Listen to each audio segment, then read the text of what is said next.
दामदाई गच्ची विजय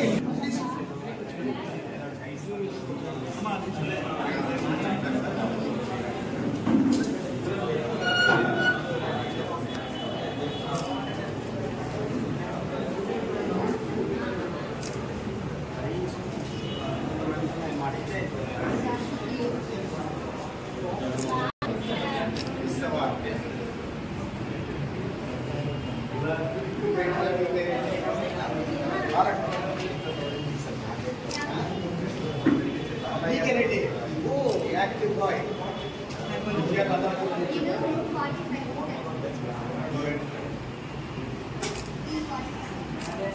अरे Ramcharan Nora नीకు cut చేస్తారట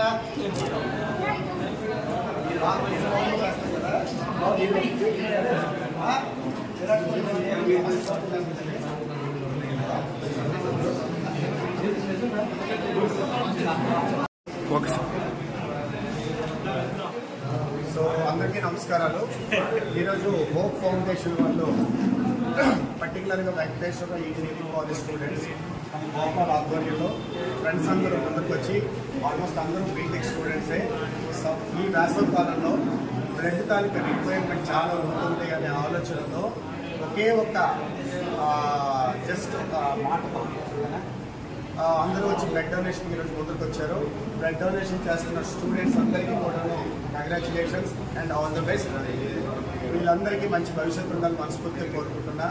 స్టూడెంట్స్ అంటే బ్లడ్ డొనేషన్ చేద్దాం ముందుకు వచ్చిన వ్యక్తులు అంటే వాళ్ళు ఒక వాళ్ళ మీద ఒక ఆలోచనే కాకుండా వాళ్ళు ఒక సమాజానికి ఏదో చేయాలి, మంచి చేయాలని ఆలోచన ఉన్నటువంటి స్టూడెంట్స్.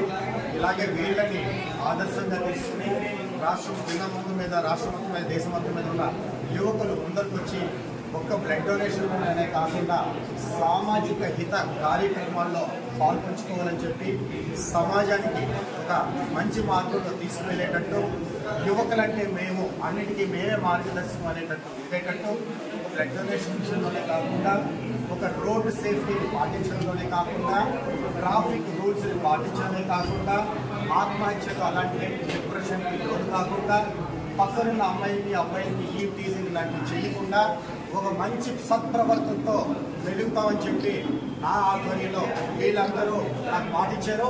వీళ్ళు ఎలాగే కంటిన్యూ అవ్వాలని చెప్పి వీళ్ళకి మంచి భవిష్యత్తు ఉండాలని చెప్పి మనస్ఫూర్తిగా ఒక డాక్టర్గా ఒక పెద్దవాడిగా వీళ్ళందరూ నేను బ్లెస్ చేస్తున్నాను. నాకు చాలా ఆనందంగా ఉంది. మంచి ఆలోచనలు నా స్టూడెంట్స్తో ఈరోజు ఉదయం పాల్పంచుకోవడం చాలా ఆనందంగా ఉంది. మీరు మీ 50 మంది ఇంకొక 50 మందికి ఆదర్శంగా ఉంటూ ఈ మెంబర్షిప్ పెంచుతూ సమాజానికి ఇంత అయినటువంటి కార్యక్రమాలు పాల్గొవాలి. మీకు మీరుగా మంచి పేరు తెచ్చుకోవాలి, సమాజాన్ని మంచి పేరు తెచ్చుకోవాలని మనస్ఫూర్తిగా మిమ్మల్ని ఆశీర్వదిస్తూ మీ పిల్లలందరూ మంచి డబ్బులు ఉన్నవాళ్ళు, మంచి పేరు ఉన్నవాళ్ళు, సొసైటీలో పెద్దలు ఉన్నారు కదా. సార్ మీరు అది వచ్చి వెంకటేశ్వర కాలేజ్లో మాకు మాట్లాడారు సార్, నేను ఈరోజు తగ్గకుండా అయ్యాను సార్ చెప్పి నాకు తెలిసి ఈ 50 మందిలో 50 మంది అలాంటి వాళ్ళు అవుతారు. ఈ 50 మంది నాకు వచ్చి డాక్టర్ గారికి స్టేట్మెంట్ ఇవ్వండి మర్చిపోతారు.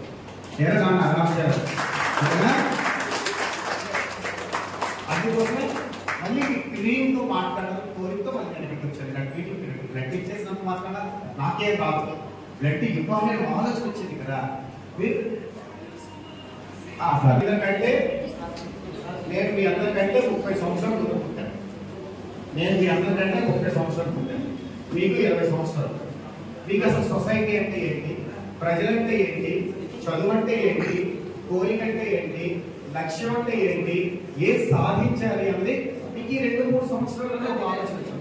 మ్యాక్సిమం 20 సంవత్సరాల పిల్లలు కనుక మీ ఫ్రెండ్స్ అంటే ఏంటి, గుడ్ ఫ్రెండ్స్ అంటే ఏంటి, బ్యాడ్ ఫ్రెండ్స్ అంటే ఏంటి, గుడ్ హ్యాబిట్స్ అంటే ఏంటి, గుడ్ హ్యాబిట్స్ ఉన్న వాళ్ళు ఎలా సక్సెస్ అవుతారు, బ్యాడ్ హ్యాబిట్స్ ఉన్న వాళ్ళు సమాజంలో ఎలా పోతారు, ఒక ఆటో డ్రైవర్ ఏంటి, రిక్షా డ్రైవర్ ఏంటి, ఇంజనీర్ ఏంటి, కలెక్టర్ ఏంటి, ఒక పొలిటీషియన్ అంటే ఏంటి, ఒక పార్టీ అంటే ఏంటి, ఒక స్కూల్ అంటే ఏంటి, ఒక ఇన్స్టిట్యూట్ అంటే ఏంటి అని ఒక ఆలోచన మీకు ఈ 2-3 సంవత్సరాల నుంచి వచ్చు.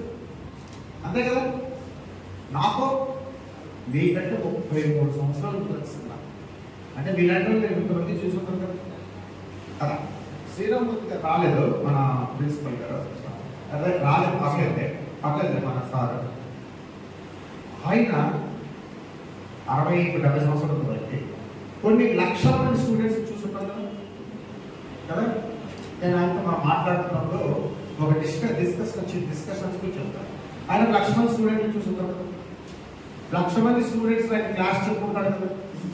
మీరు మంచోళ్ళు అవ్వండి, పెద్దోళ్ళు అవ్వండి, గొప్పలు అవ్వండి, బాగా చదువుకోండి అని చెప్పుకుంటారు కదా. ఆయన చెప్పిన మాట విన్న వాళ్ళు 1,00,000 ఎంతమంది ఉంటుంటారు అనుకుంటున్నారు మీరు? చెప్పండి పిల్లలు.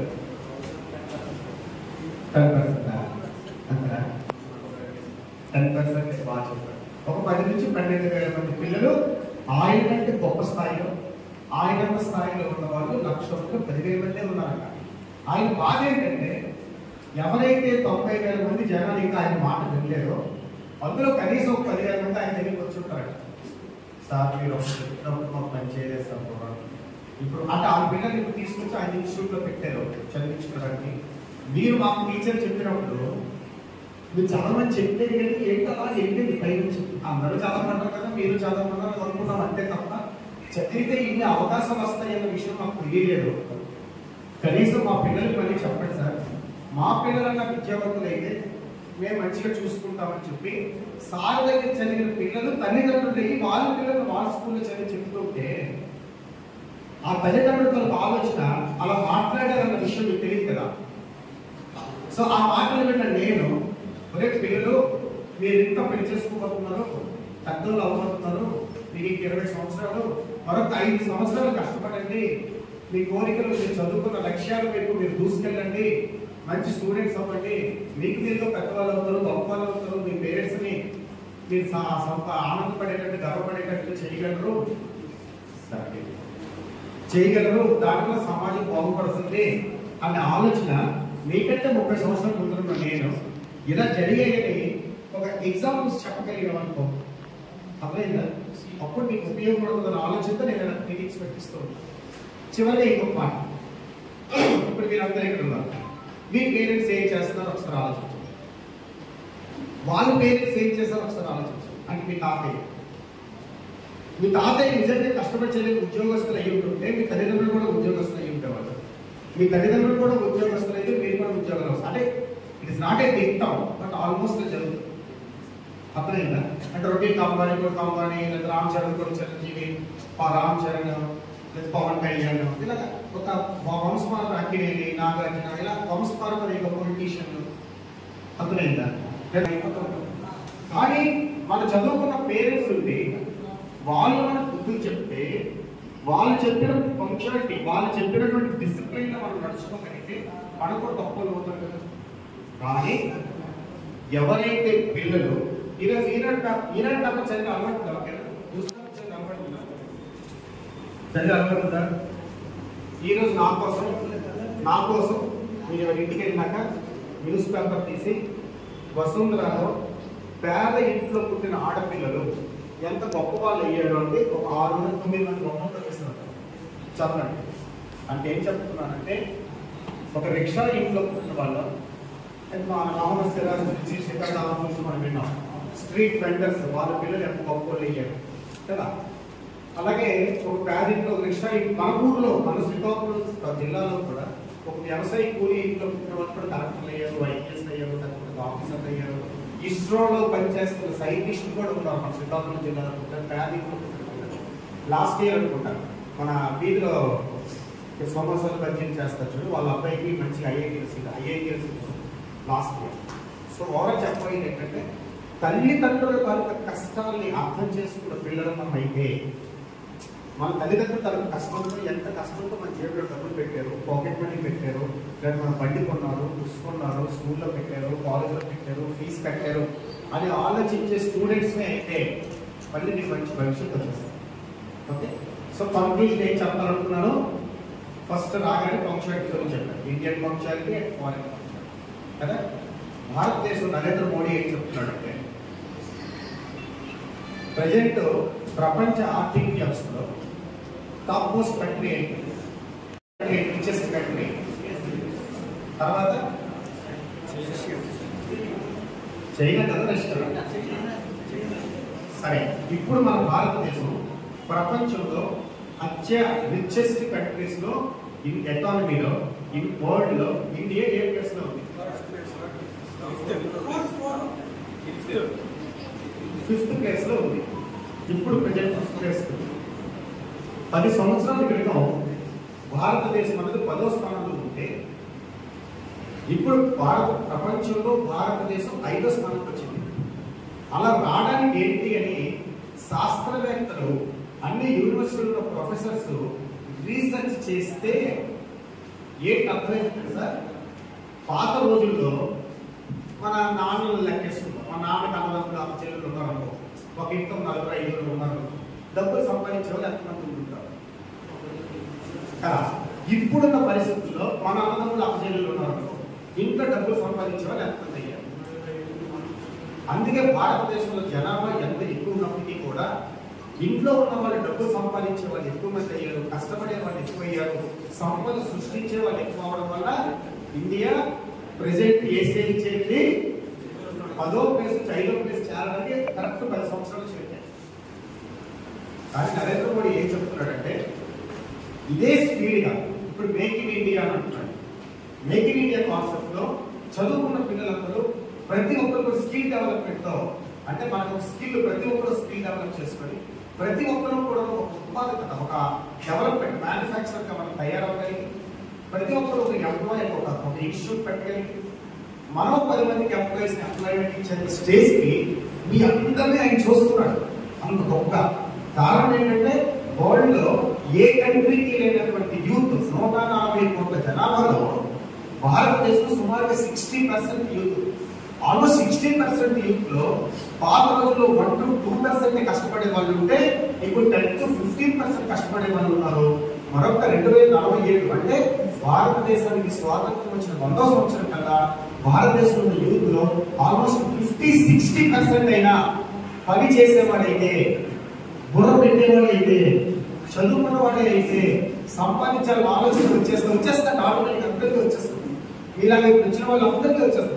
మీ స్కూల్లో చూడండి 500 మందిలో 50 మంది 10% ఆల్రెడీ ఇక్కడ ఉన్నారు. క్రీమ్ ఉంది, మీ స్కూల్ క్రీమ్ అంతా ఇక్కడ ఉంది. ఇంకొక 10-20% మేబీ ఏదో కారణాల వల్ల రాలేకపోయింది. ఇంకొక 20% ఉంది క్రీమ్.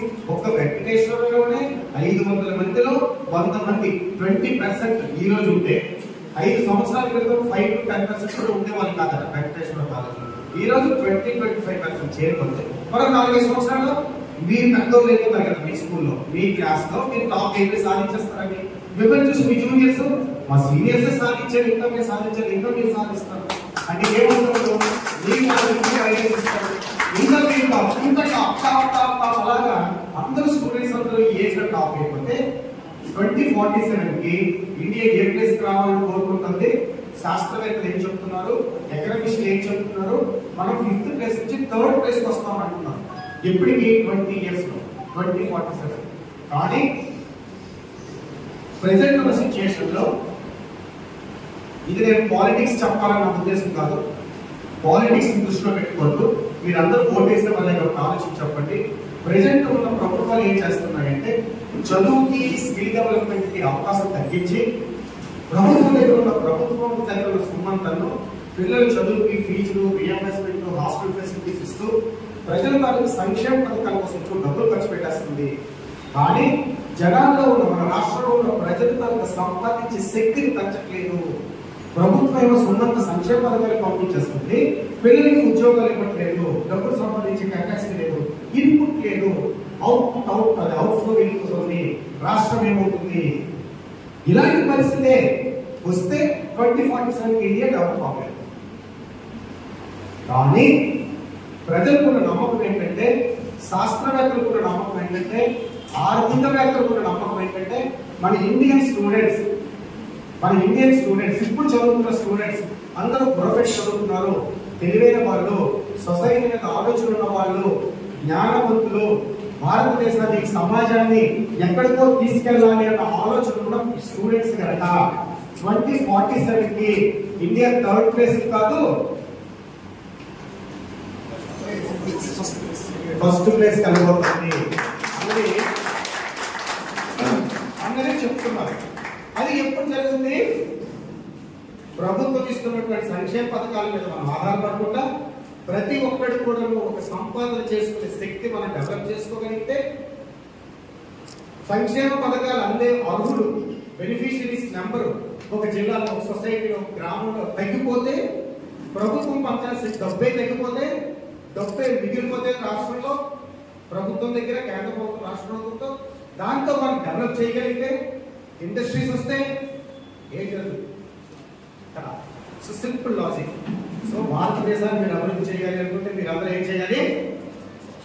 మనకు అభివృద్ధి అంటే మీ ఏజ్లో మీకున్న గోల్స్ని అతి తక్కువ కాలంలో సాధించుకోవడానికి ప్రయత్నం చేయండి. చివరగా ఒక కంక్లూజన్ ఏంటి? టైంకి వచ్చిన మీ అందరికీ మంచి ఆలోచన ఉంది, మంచి కాలేజీలో చదువుతున్నారు, మంచి చదవాలని ఆలోచన ఉంది, కష్టపడే తత్వం ఉంది. మీ హోప్ ఫౌండేషన్లో బ్లడ్ డొనేషన్ కోసమే ఒక హాలిడే రోజు, సమ్మర్ లాంటి రోజు ఎంత భగవతమైన వేడిగా ఉంటున్నా కూడా బ్లడ్ ఇచ్చి సమాజానికి ఆదుకోవాలనే ఆలోచన ఉన్న ఇలాంటి స్టూడెంట్స్ రేపు భారతదేశానికి వెలుగుగా నిలబడతారని చెప్పి మీకంటే 30 సంవత్సరాలు పెద్దవాడిగా నేను మీలాంటి ఎంతో మంది స్టూడెంట్స్ చూశాను కనుక ఎక్కువ మంది ఇలాంటి ఆలోచన ఉన్న వ్యక్తులు తయారవ్వాలని ఒక ఆకాంక్ష, ఒక కోరికతో నాకు అక్కడ నా పేషెంట్స్ వెయిట్ చేస్తున్నా, అమ్మ కొద్దిగా వెయిట్ చేయడం తిప్పుకోవద్దు, మా చిన్నారులతో మాట్లాడాలని చెప్పి వాళ్ళ పర్మిషన్ తీసుకొని ఇక్కడికి వచ్చి మీతో మాట్లాడుతున్నా. చివరిగా మీ అందరికీ మంచి భవిష్యత్తు రావాలని చెప్పి మనస్ఫూర్తిగా కోరుకుంటున్నా.